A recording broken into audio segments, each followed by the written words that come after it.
Assalamualaikum warahmatullahi wabarakatuh. Perkenalkan, nama saya Yuni Najwa dengan NIM 22092AF. Di sini saya akan menjelaskan sedikit tentang biokimia darah.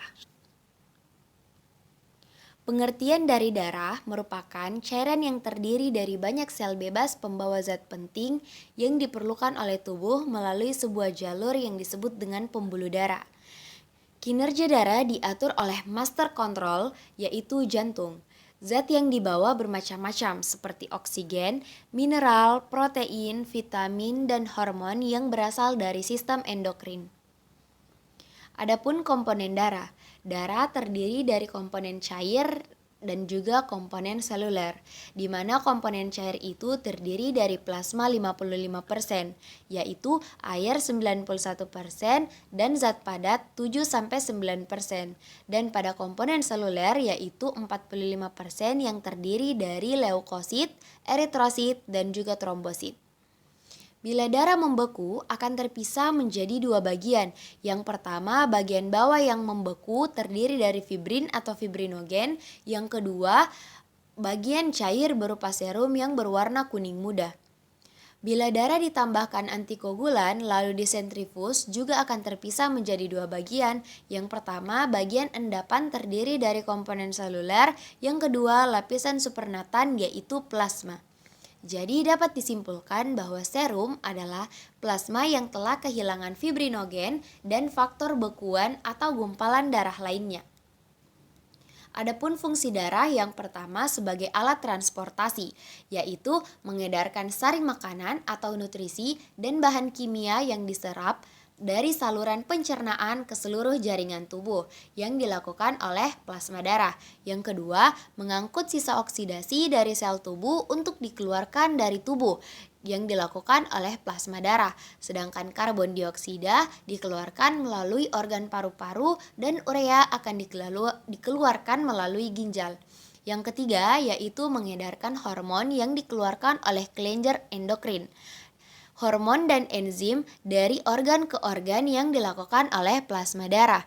Yang keempat, mengangkut oksigen atau O2 yang diambil dari paru-paru untuk dibawa ke seluruh tubuh yang dilakukan oleh sel-sel darah merah. Yang kelima yaitu membawa keluar hasil-hasil buangan metabolisme dan CO2 dari jaringan ke organ-organ ekskresi, misalnya ginjal dan paru-paru. Yang keenam yaitu membunuh kuman yang masuk ke dalam tubuh yang dilakukan oleh sel-sel darah putih. Adapun volume darah. Volume darah orang dewasa sehat ditentukan oleh jenis kelaminnya. Volume darah pada laki-laki dewasa itu sekitar 5 liter dan pada perempuan itu sedikit lebih rendah yaitu 4,5 liter dan diatur oleh ginjal dengan nilai volume darah ditentukan oleh dua hal, yaitu adanya keseimbangan antara ruang intrapembuluh darah atau biasa disebut dengan ruang intravaskular dengan ruang antar sel, dan nilai dari volume darah tergantung kepada cara pengukurannya. Sedangkan pengukuran volume darah umumnya didasarkan pada cara pengenceran. Struktur darah. Struktur darah terbagi menjadi dua. Yang pertama, plasma dan serum darah. Plasma adalah bagian darah yang berupa cairan 55% yang sebagian besar terdiri dari air 95%, 7% protein, dan 1% nutrien. Yang kedua, serum. Serum adalah bagian cair darah yang tidak mengandung sel-sel darah dan faktor bekuan darah. Yang kedua ada sel-sel darah. Sel darah merah adalah sel yang terbanyak di dalam darah dan mengandung senyawa berwarna merah, yaitu hemoglobin. Sel ini mudah dilihat dengan menggunakan mikroskop pada sediaan hapusan darah, dengan ciri berbentuk bulat bikonkat yang tidak berinti. Jenis-jenis sel darah. Jenis-jenis sel darah ini terbagi menjadi tiga. Yang pertama ada sel darah merah atau biasa disebut dengan eritrosit yang berada pada tubuh itu sekitar 99%. Yang kedua itu ada gumpalan darah atau biasa disebut dengan trombosit yang terdiri dari 0,6 hingga 1%. Yang ketiga ada sel darah putih atau biasa disebut dengan leukosit dengan volume 0,2%. Pembekuan atau penggumpalan darah.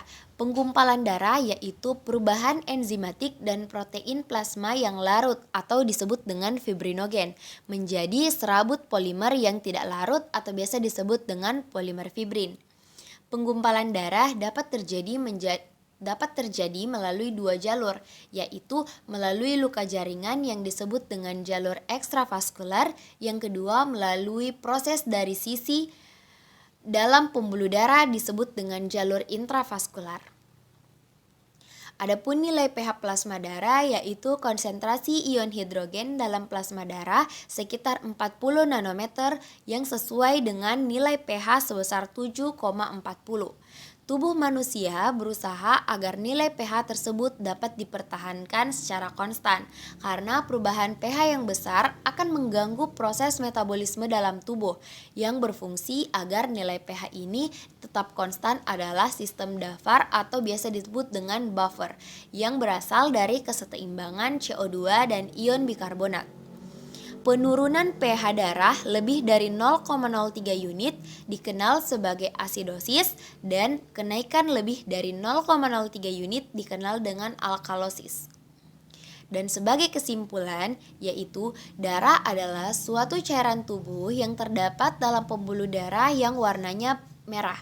Darah berfungsi sebagai alat pengangkut yaitu mengambil oksigen dari paru-paru untuk diedarkan ke seluruh jaringan tubuh, mengangkut karbon dioksida dari jaringan untuk dikeluarkan melalui paru-paru, mengambil zat makanan dari usus halus untuk diedarkan dan dibagikan ke seluruh jaringan tubuh, mengeluarkan zat-zat yang tidak berguna bagi tubuh untuk dikeluarkan melalui ginjal dan juga kulit, sebagai pertahanan tubuh terhadap serangan penyakit dan menyebarkan panas ke seluruh tubuh. Itulah tadi sedikit materi yang saya sampaikan tentang biokimia darah. See you next video. Wassalamualaikum warahmatullahi wabarakatuh.